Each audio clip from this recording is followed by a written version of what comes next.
Well, first of all, thank you for inviting me here today to talk. It's a real pleasure not just to come and talk at an event like this, but just to observe it. Because actually, when we have events like this, in places like this, for me, that represents a huge stride forward in men's mental health awareness. It's a real treat to see. As you say, my name is Chris. I'm one of the directors and the founder of a men's mental health organisation called Wilderness Tribe. And we use bushcraft and ancestral skills to have a measured and impactful result on men's mental health. And, I'm not a public speaker. You might have guessed by the attire. I spend a lot of my time picking plants in the wild, cutting up firewood, making fires, that kind of thing. So if you're after a polished TED Talk, I'm very sorry, but that's probably not going to be what you have today. But actually, when I was given the opportunity to come here and talk about my story and my journey and how Wilderness Tribe came to be, and also share some tips and insights with you, I really couldn't pass it up. So where to start my story? Well, like all stories, it starts at the beginning. Well, actually, my story didn't start with me. It started with my son. So my lad, he was 4 years old at the time, very complex needs. He was non-verbal. And his school had a forest school session that they were starting up, which I was very excited about him joining in. Unfortunately, the school he was at the time thought that he was too much of a risk to take part, so they wouldn't let him join in. So, like all parent carers, I did what we would all do and sent a very snotty letter to the school and then said, right, well, I'm going to do it anyway. I'm going to take him into the woods myself. And that's what I did. The next weekend, like a bit of a military operation, we packed all our stuff and we set off into the woods so that my lad could have some time in the woods. After a short amount of time, I lost sight of him. And my initial thought was, oh hell, the school was right. Where is he? And I looked around, and there he was, cool as a cucumber, which was quite untypical of him at the time, sat, mimicking, singing with a wood pigeon. Okay.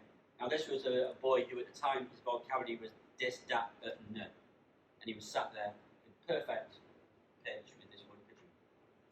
And that made me think, there's something here, this is powerful medicine that we've got here.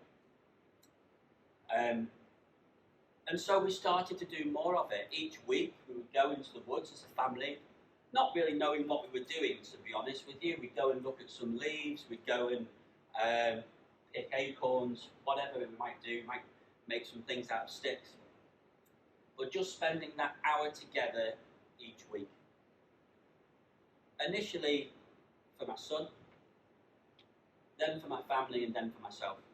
At the time, I used to wear lots of shiny suits and drive around the country as a technical director in a software company. So I was working 60 hours a week, very high stress, very high pressure. And then actually what I was aiming for each week was that refuge of the woodlands. That hour in the woodlands at the end of the week is what was getting me through the rest of it. And this carried on for probably a couple of years. And then, like we all do, we started to Google things. Well, what's this plant? What's that one? And we started to play. I think that's important that as men, we forget how to play. Yeah? So I used to go and play in the woods every week, and that became a habit. Again, I think that's important. But then COVID happened. Now, I'm not going to talk too much about COVID today. We've all talked enough about it. But that really, for me, was very difficult because I went from working 60 hours a week, running around the country, this, that, and the other, to nothing. And that was very, very hard for me to deal with in terms of my mental health. So I started to throw myself into that question. This is powerful medicine, why is it? So I started putting myself on courses. I started meeting with other people who are passionate about the power of the outdoors, some of us here today. And I started learning about how do other cultures, what's their relationship with nature, and how is it different to ours? I started learning a little bit about counselling. I'm not a counsellor, but I learned some of the principles. And I learned, why is it? Why is it? Why is it? And I think that came from my other job, where I had a very analytical brain. Okay, so I spent probably 2 or 3 years solidly doing researching courses on this. And then I started to think, actually, this process has had a huge impact on my mental health. And like all busy, overwhelmed men, I said that battle cry, when I retire, I'd love to set something up to help other men. When I retire, I'd love to set this up. But then that dissatisfaction came in, and it was apparent that there was a need now. I lost some colleagues and friends to suicide. I had other people who had terrible, terrible mental health issues. And I thought, actually, I want to do this now. I don't think I could have actually gone back to running at the rate that I was anyway, to be honest. So, I remember it quite vividly. Over dinner with my wife, I said, hello, darling. Funny thing, I'm actually thinking of giving up my career of 20 years. How about that? Could you pass the salt? Expecting kind of a bit of a backlash, if I'm honest, and probably quite justifiably so. But actually something different happened. What she did is she held my hand and said, I am so pleased. She said, I have been worried for years that you're going to have a heart attack, that you're going to have a stroke, or a nervous breakdown. She says, you've been pushing yourself that much. And she said, actually, over COVID, I realised that I got my husband back. Because even when you were here, you weren't here. You were cranky, you were preoccupied with your phone, with work, all this stuff on your mind. And when you were relaxed, you were that tired that you just used to fall asleep anyway. And I've seen a few nods around the room that we can relate to that. And so that was really the beginnings of Wilderness Tribe. So we got a group of people together who were also passionate, who'd also got lived experience about making real change. And we set up our first program, which was the Everyman program. Now, the Everyman program was commissioned by the NHS, and it was really to get to those people who don't even have a tick box. The people who are fine. And I think if being fine was a medical condition, it'd be the most highest killer of men in the UK. I really do. So that's what we did, is we set out for those people who didn't have a voice, who were fine, who just cracked on, mustn't grumble. The response we had from a lot of other people was surprising. You'll never get men to engage. Men don't do that thing. They don't talk about feelings. Again, you might think I'm a little bit cantankerous, so I did the professional version of here, hold my pint, we'll see. And the team got together, and we actually said, well, what's the difference? Men don't like talking about anxiety, about depression, about weakness. That's the next step. So we invited a group of guys into the woods. Let's build a fire, let's build a shelter, let's just get together, meet new people, new skills, and learn something about yourself. And that is how we positioned it. Come and learn a bit about yourself. Give yourself some time. Okay? And actually the course filled up, and everyone that we've done fills up. Now, over time we've done quite a few courses, and these courses were run by other people, and they used to do assessments. We always have to assess for our funding and to see if it's working. And they used to do assessments like this. Was your session in the woods today more relaxing than when you were at work? Well, I'm pretty sure Ladbrokes would take a bet on sitting in a hammock being more relaxing than trying to meet your sales deadline at the end of the week, right? Like I said, I'm an analyst. I was like, actually, what I'm interested in is what happens in between the sessions, when they're not in the woods, when they are at their school, college, university, job, looking for a job, whatever those challenges, triggers are in their day-to-day life. That's what I'm interested in, because that's where stresses, and that's, to me, where the problem is. Otherwise, we're kind of putting a band-aid on a big bleed. So that's what we started doing, is we started measuring in a more sort of quantitative way. We started doing proper analytical assessments in the same way as I would with my other business, with my nerd brain on. And the results were in. And what we found, that over 4 areas of emotion, conduct, hyperactivity, and peer skills, that on average, their difficulties reduced 20% over an 8-week period. And that was a lasting result. Think about that. 8-week intervention, they were seeing a 20% decrease in their difficulties when they weren't in the woods. And we started to hear stories back about what we were doing. We had a guy who'd been off sick with stress for 6 months, who decided that he could come back into work. We had one gentleman who, through consultation with his GP and his consultant, was able to lower his antidepressant dose by 30%. Again, that was after an 8-week intervention. So it's powerful stuff, but again, we need to know why.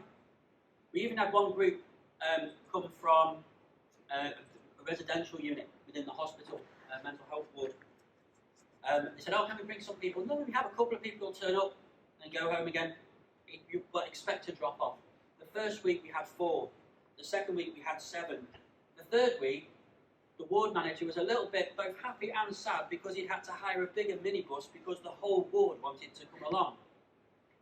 Now that's not to impress you on what we're doing, but actually that's the key to what makes this work, is what they were doing.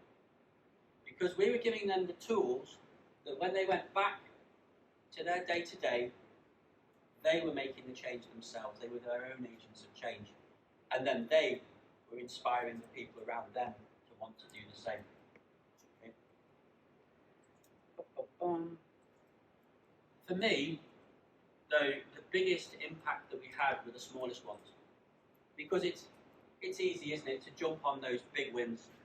But actually, for us, the win was the majority of people all made a small change in habit.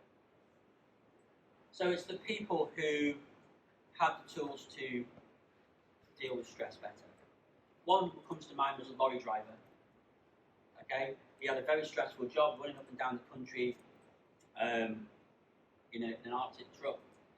And for him, his big light bulb moment was to get out of his cab when he has his brakes. He has to have brakes by law. So for that 45 minutes, rather than sitting doom scrolling on his phone, he now gets out of his cab and he goes tracking for animals along the verge and looking for plants. Now, industrial estates aren't beautiful, picturesque woodlands, but actually there's a lot of wildlife there. I know, because I go to Wrexham Industrial Estate to look for things for my courses. Okay? But that was his light bulb moment, and that's had a profound impact on his mental health. And that kind of brings us up to where we are today. So we're running in North Wales. We've just taken on a new site in Cheshire, just down the road in Sutton, where we're running this programme. We're also then looking to now work with younger people as well, because the feedback we had from a lot of the guys was that actually this started in school, or this started in college, and there was a theme of these issues starting in that kind of pre-adolescence phase of their development. So actually we're now looking, how can we get in front of that for the next generation? So I was asked to give some tips and tricks, or some tips or insights or words of wisdom. And really all I can do is kind of highlight some of the learnings and that we came across in our programme. And I apologise for the people on video if I'm making you a little bit dizzy, by the way. I tend to pace around when I'm teaching in the woods. I've just realised that. It must be like Pac-Man. But yeah, some insights. The first thing this was a really big thing for us, is that we changed the language around mental health. And that's not to be ashamed of the language around mental health, but for a lot of guys, there's still a huge taboo around feeling vulnerable.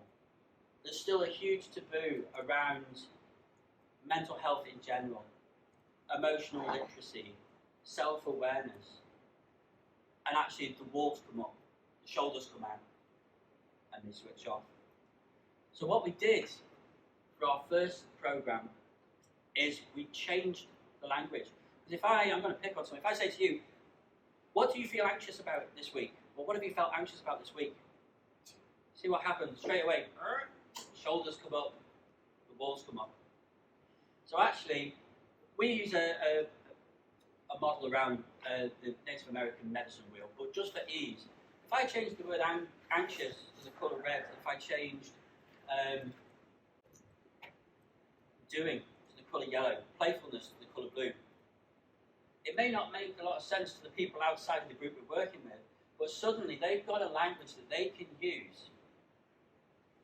And what we find is that they start off using this, then after 3 or 4 weeks, they're then more comfortable talking about their emotions because it becomes the norm. That makes sense? So that was for us one of the key things that made the program successful. And I think when we're dealing with people, and those of you who are maybe mental health first aiders, so when dealing with men, I think that's really key. Just be very mindful of the language that you use. The second thing is that we've built a community. And it's fantastic to see a community of people here today, because that's what you've done, is you've built a tribe. And that's amazing. Now actually I'd like to say that we did this, but we didn't. It was actually the group. Because actually they came to us and said, oh, Chris, do you know what? It's great this, but I've been on a few of these programs and we have the 8 weeks or the 6 weeks, and then we've kind of dropped. And then actually we're not supported, and then actually we drop again. So what we did is we got a little bit of funding. So we open up the woods now once a month. So anybody who's been through the program, they all understand safe space, they all understand the same values that we have as a tribe. And actually they take over the session. It's great for me, I sit back and have a brew. They'll come in, they'll bring equipment with them, and one person will do an impromptu chore. But the important thing is we'll have a retired barrister sat next to a recovering cocaine addict, sat next to a builder, sat next to somebody at school, next to somebody who could pretty much buy the woodland out of their spare cash that I work in, next to somebody who's struggling to feed themselves. And there's power in that, because we all learn from it. And we all learn from each other and grow respect for each other. So I'll leave you with this. Last point is be uncompromising on quality. And I say that is whenever you're doing something as a network or as a program, as a wide thing within the university, please be uncompromising with the quality of what you do. Because this is too big a problem, this is too big a deal to just put a band-aid on. Only 30% of NHS referrals are men. 80% of successful suicide deaths are men. And I could go on with doom statistics all day, I'm not going to. But it is a real problem, and we need a real solution, and one that isn't just feel good in the now. Because actually for me, that's part of the wider problem. Is let's look at how can we affect people when they're not in the woods or when they're not in the moment. So that's me. I don't know whether we've got any questions or yeah. Okay. So thanks very much.